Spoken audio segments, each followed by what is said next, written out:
nin xabadda foorka lagaga hayaa adeer cod ma bixiyo codka waxaynu ka horraysiinaynaa degaamadeenna nafteenna iyo maalkeenna iyo cirdigeenna ayaynu difaacaynaa hadaynu habar jeclanahay habar jeclo waxaan leeyahay xog fara badanna waan hayaa waxaad samaynaysaan meel kastoo aad joogtaan dal iyo debedba diyaar garooba oo waxaa u diyaar garowdaan inay isdifaacdaan hubkaa la soo dejiyey masare wuxuu gacanta u soo gelayaa laasacaanood baa la keenayaa taliyo ciidankana ina diyaanaa loo magacaabay sababta ina diyaano loogu magacaabayna waxa weeye in dagaal uu soo qaado magaalada iyadu ha isdoorato oo doorasho ha gasho waxaanu idin leenahay walaalayaal doorashada idinku gala idinku kursigan u tartamaysaana madaxweynaha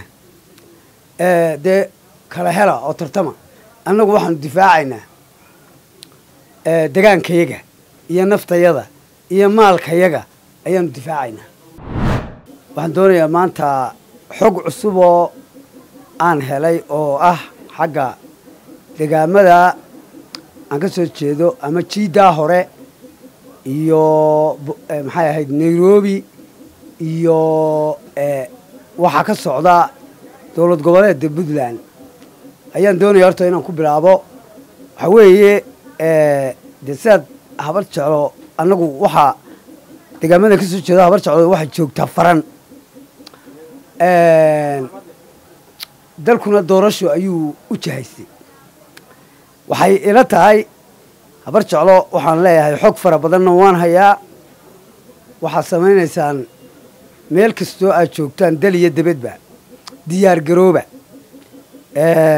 oo waxaa u diyaar garowdaan inay isdifaacdaan hubkaa la soo dejiyey masare wuxuu gacanta u soo gelayaa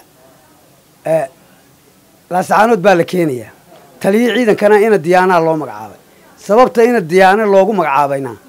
waxa weeye in dagaal uu soo qaado marka waxa ay u muuqanaysaa dee nin horta maaragtay nin xabadda foorka lagaga hayaa adeer cod ma bixiyo codka waxaynu ka horraysiinaynaa degaamadeenna nafteenna iyo maalkeenna iyo cirdigeenna ayaynu difaacaynaa hadaynu habar jeclanahay codayn mayno nin habar jeclo ah oo ku talagala inuu codeeyo inta xabadda foorka lagaga hayo haddii iyadoo xabadda foorka lagaga hayo inuu doorasho galoo codeeyo nin waalan baynu qoraynaa ama aan waxba garanayn hubbaa laynoo soo qaatay casri ah naftiinna iyo maalkiinna iyo cirdigiinna difaaca diyaar garooba inaa isdifaacdaan ayaan idin farayaa maanta maadaama aan ahay siyaasigiinnii warar badanna aan helay intaad sanduuqa ku jeedo ayaa dhabarka lagaaga dhufanaya marka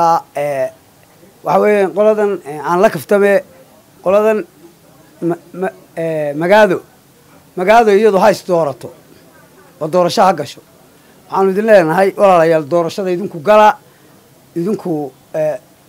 kursigan u tartamaysaana madaxweynaha dee kala hela oo tartama annagu waxaanu difaacaynaa degaankayaga iyo naftayada iyo maalkayaga ayaanu difaacaynaa ina diyaanana xalay baa lay sheegay in loo dhiibay ciidanka waxaa weliba jirta in hubka la keeni doono laasacaanood ina diyaanana uu halkaa iman doono waxay saamayn ku yeelan doontaa degaamadan ka soo jeedo oo dhan arrintaasi saamayn bay ku yeelanaysaa